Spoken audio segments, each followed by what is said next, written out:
চাচিয়ে ডাক দিয়া কয় ধানের শীষের মাঝখানে, ঘরে বাইরে সবার মুখে একই কথা শুনতে পাই, চাঁদপুরের কচুয়াতে জিতবে এবার মিলন ভাই। মিলন ভাইয়ের পক্ষে তাই ধানের শীষে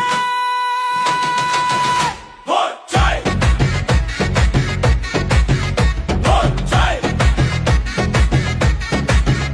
ভোট চাই, ভোট চাই, ভোট চাই। চাচিয়ে ডাক দিয়া কয় ধানের শীষের মাঝখানে, ঘরে বাইরে সবার